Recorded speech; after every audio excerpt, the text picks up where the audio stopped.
Let me hit you with a truth that most men don't realize until it's too late, until the day she's gone, until the respect is gone, until they're left wondering why everything slipped away.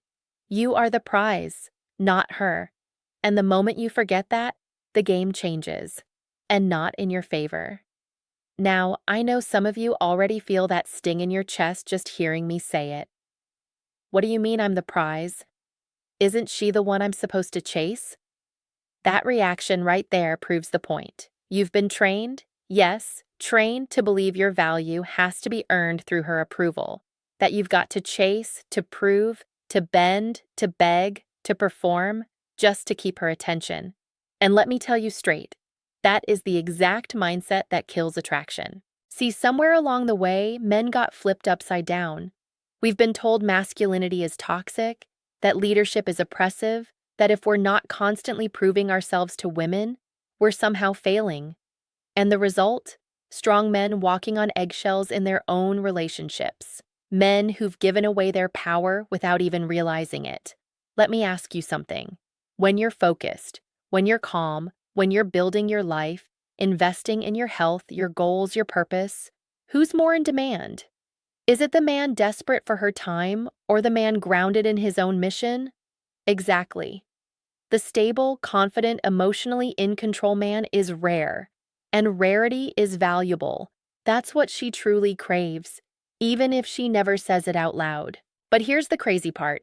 Most men never hear this. They never learn it. And the price is high. I've seen it. Maybe you have too. Men constantly anxious about being left, terrified to speak their truth, living in fear of her mood swings. Men who give everything, time, money, attention, only to hear the words, "You're not enough." And the reason? They gave away their value at the start. So let's flip this back where it belongs. I'm going to show you exactly how men lose their power, how women respond when you do, and how to reclaim it. Not by being cold, not by being arrogant, but by stepping into the strength you were meant to carry. And we start right here. Stop chasing. Start choosing. Think about how most guys approach dating. From boyhood, we're told to impress, flatter, compete, fight for her attention. Movies teach us the grand chase is romantic. But here's the harsh truth. Chasing is not masculine. Chasing screams, "You're more valuable than me. I need you to validate my worth." And that kills attraction faster than anything. Let me give you a picture. Imagine two guys at the same party. The first sees a beautiful woman and goes all in within 5 minutes. He's buying her drinks, laughing too hard at her jokes, showering her with compliments. And sure, she smiles politely, but inside, she's bored already. Why? Because he gave her the crown before she even earned it. Now look at the second guy. He notices her, sure, but he's not in a rush. He's calm, social, enjoying himself, talking to other people. When their eyes finally meet and they talk, he doesn't flatter her nonstop. He asks bold questions, looks her in the eye, holds his frame. Suddenly, she's intrigued. Not because he tried harder, but because he tried less. He wasn't chasing her. He was choosing, evaluating, asking himself silently, does this woman align with my world? That difference? That's everything. The first guy made her the mission. The second guy already had a mission, and she was simply a possible addition. And women feel that distinction deeply. So here's your challenge tonight. When you meet a woman, pause. Instead of rushing to impress, ask yourself, am I chasing out of fear or choosing out of strength? That one mindset shift will change your entire dating life. But we're just getting started, because there's another mistake men make, and this one traps more good guys than anything else. It's believing that attention equals love. Tell me if this sounds familiar. She replies quickly to your texts. She laughs at your jokes. Maybe she even compliments you. And in your head, you start thinking, she's the one. She really likes me. But here's what you're missing. Attention costs her nothing. And for a lot of women, giving attention isn't about love. It's about ego. Some women will keep you around not because they want you, but because they like that you want them. You're not her boyfriend. You're her entertainment, her safety net, her emotional backup plan. And while you're pouring energy, loyalty, and emotion into her, she's keeping her options open. You're orbiting her, thinking it's love, when in reality, it's just crumbs. I'll give you an example. A guy I knew once fell for a woman at work. She was always complimenting him, texting him late at night, grabbing coffee breaks together. He thought, finally, someone sees me. But here's the catch. She was dating someone else the entire time. What he didn't realize was that he was her emotional boyfriend, without ever being her real one. She liked his attention, his validation, his presence. But love? That was never on the table. And the moment he found out, he felt used, betrayed. But here's the truth. She never lied. He lied to himself by confusing attention with love. So how do you protect yourself? Pay attention to consistency, not intensity. Some women will come on strong in the beginning, fast texts, heavy flirting, even intimacy. But the moment you stop chasing, they disappear. That wasn't love. That was bait. But a woman who truly loves you, she shows up after the excitement fades. She's steady, she invests, she grows with you. So the next time you're caught up in attention, slow down.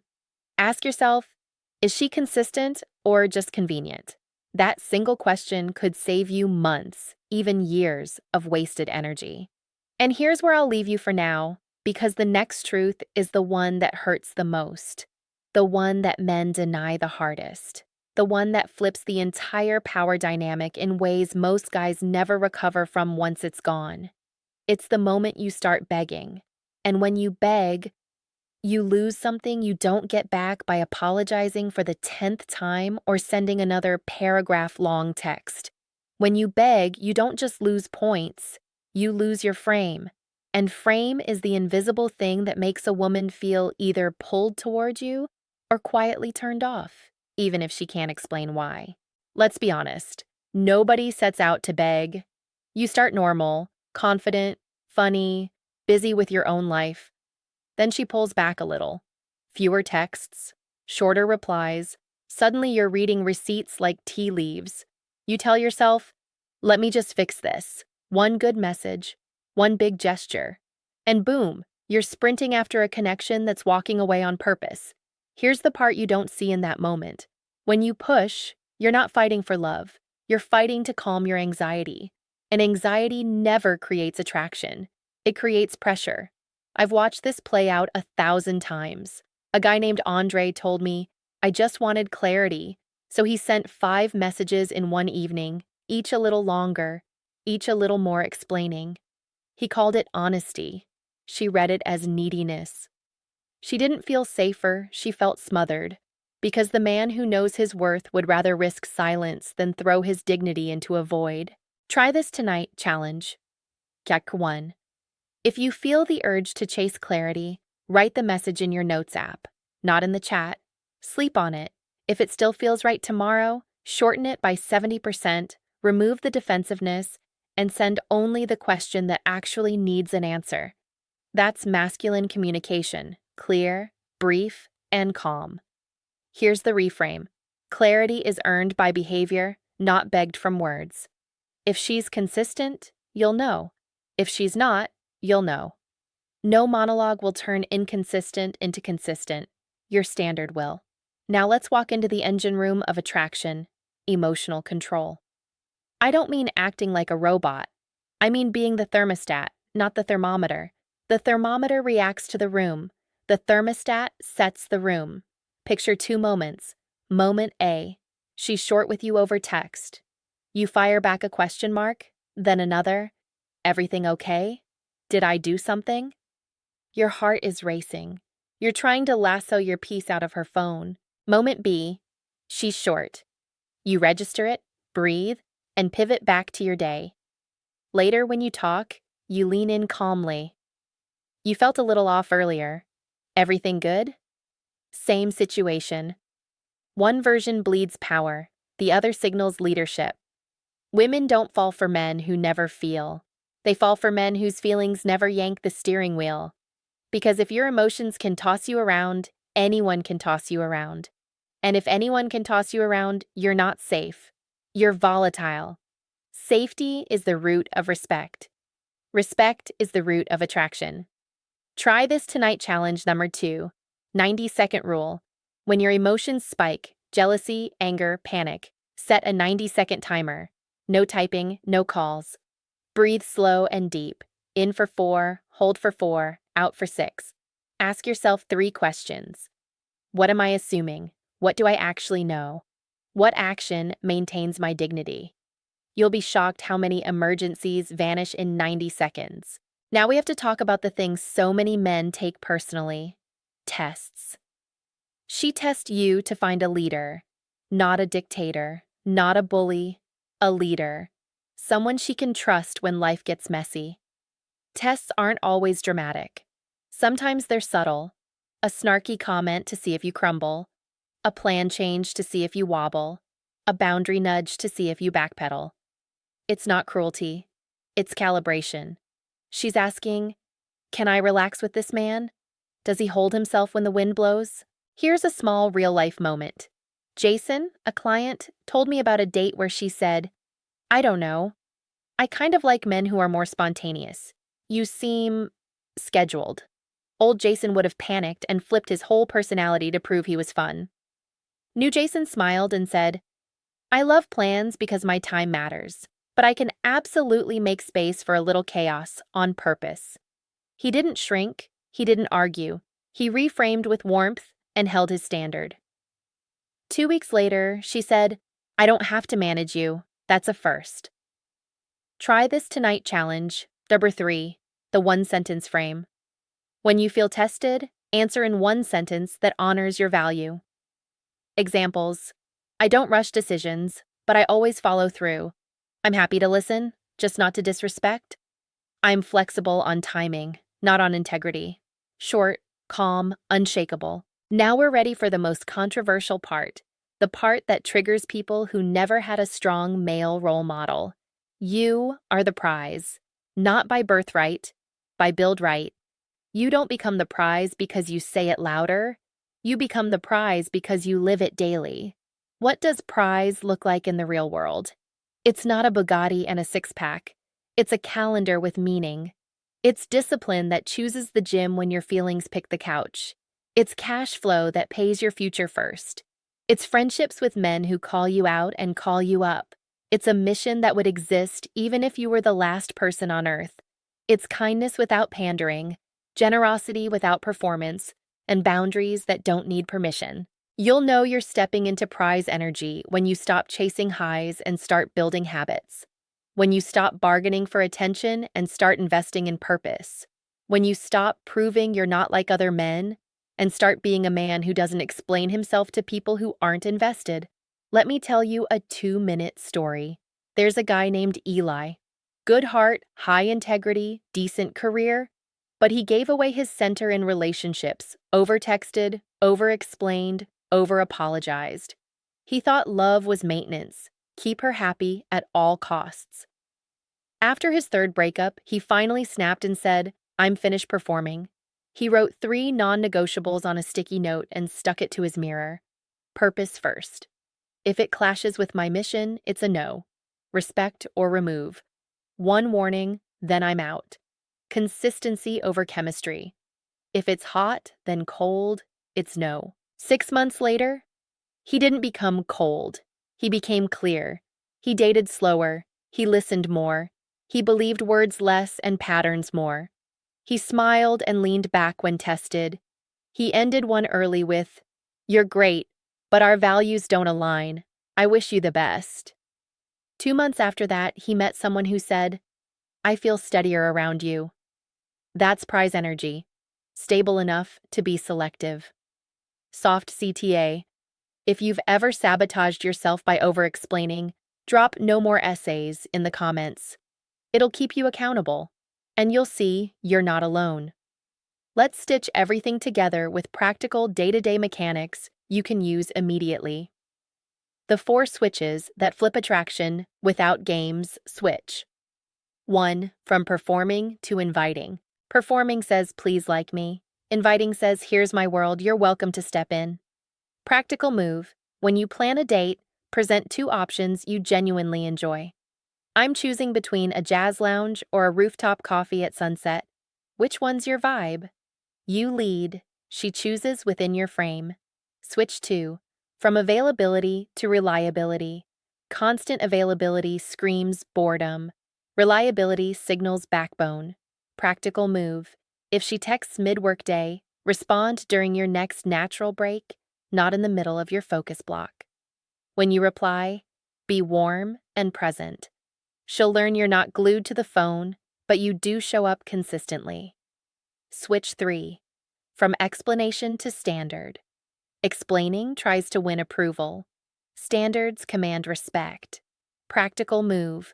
When a plan is canceled last minute a second time, say, no worries, let's reconnect when your schedule stabilizes. Then stop initiating. You didn't punish, you protected your time. Switch 4. From outcome obsession to process trust. Outcome obsession squeezes every interaction to make it work. Process trust lets the truth appear quickly. Practical move. After a great date, don't flood the channel. Send one grounded message the next day. Had a good time? Let's pick a day next week. Then let space do its job. If she's in, you'll feel it. If she's not, you'll know early. Try this tonight challenge number 4. 2-option lead. If you're planning the next meetup, offer 2 options you like. Different vibes, same standard. Lead the decision. Don't outsource it. Notice how much lighter it feels when you're not guessing what will impress her. Now, a quick word about kindness. Being the prize doesn't mean you stop being kind. It means your kindness stops being conditional. You don't rescue adults from their own patterns. You don't teach lessons with guilt. You don't punish with silence. You give clearly and you leave cleanly. Healthy confidence is merciful. It leaves people's dignity intact, even when you walk away. And yes, sometimes you should walk away, not as a tactic, as a truth. If she disrespects your time repeatedly, if she loves attention but dodges consistency, if she escalates drama when you set a boundary, you don't negotiate with chaos. You exit with grace. I'm looking for something calm and consistent. This doesn't feel like that. Take care. That line will save you a year of your life. Let's circle back to attention versus love, close that loop, and make you unseducible by crumbs. Attention is a spark. Love is a hearth. Attention arrives fast and vanishes when fed. Love shows up tired on Tuesday with groceries and a plan. Attention tests how much you'll give. Love asks how much you need to keep being you. Attention is a mirror. Love is a window. If you're unsure which one you're getting, step back 10%. Not 100, 10. Reduce your output and watch her input. If she leans in to meet you, you found a partner. If she fades, you found a pattern. Either way, you win. You save your energy for someone who invests back. Soft CTA, comment, plus aren't 10% back if you're going to try that this week. You'll be amazed how clarity appears when you stop oversupplying. Now, the aura of detachment everyone talks about, but rarely understands. Detachment isn't cold, it's centered. It says, I desire you, but I don't rent my peace to desire. Practically, that looks like keeping your appointments with yourself, gym, study, business, even when a last-minute opportunity pops up. It looks like texting well, then putting down the phone to live well. It looks like letting silence reveal truth instead of filling silence with fear. Women feel this in their body. When you're okay either way, they lean in, not because you're playing hard to get, but because you're hard to shake. That's the calm power that makes you rare. Let's address the unspoken fear. If I stop chasing, won't I lose her? Maybe. But you never had someone you had to chase to keep. You had momentum. Momentum isn't love. If stillness kills it, it wasn't yours. Try this tonight challenge. 5. Calendar test. Open your calendar and lock 3 non-negotiables for the next 7 days. 1 for body, 1 for money, 1 for mind. Tell the people you date, these matter to me. Then keep them. You'll feel your spine straighten. You'll speak clearer. You'll choose slower. Attraction follows order. Now we close the biggest loop of all, the one we opened at the very start. You are the prize. How do you live that without arrogance? 4 anchors. Presence. When you're with her, be with her. Eye contact, easy voice, slow breath. Nothing is sexier than a man who isn't anywhere else. Principles. Know your 3 non-negotiables, like Eli. Say them softly once. Live them loudly always. Provision. Provide stability, of mood, of schedule, of intention. Not flashy gifts, steady ground. Peace. Protect your peace like it pays you, because it does. Peace funds your purpose. Purpose fuels your pull. If you live those anchors, you'll stop trying to convince. You'll start to attract. You'll stop playing tug of war with people who live on cliffs. You'll start building on ground that doesn't move. I want to leave you with one last story, short and sharp. A man wrote me after a year of chaos with a situationship who wasn't ready. He finally texted, "I care about you, but I'm done with confusion. I need consistent. If that's not you, I wish you well." She replied, "So you're giving up?" He said, "I'm choosing peace." 2 weeks of silence, then a message. "I'm ready to do this for real." He didn't threaten, he didn't sulk, he set the price of admission to his life and paid it himself first. That's leadership. That's prize energy. And that's your path. Final, try this tonight, the 24-hour reset. Unfollow any account that keeps you in comparison or chaos. Write your 3 standards and 1 soft boundary you'll voice kindly next time it's needed. Plan your next date with 2 options you truly enjoy. Pick one area, body, money, mind, and put a 30-day brick on the calendar. Brick by brick builds a man. A man builds a life attracts a partner. If this spoke to you, I want to hear your story. Where did you give away your power, and where are you taking it back? Drop it in the comments. I read them. I respond. Not to judge, but to build men who don't flinch when the wind changes. Because here's the truth we started with and the truth we end on. When you move like a man with power, purpose, and peace, you don't chase, you attract.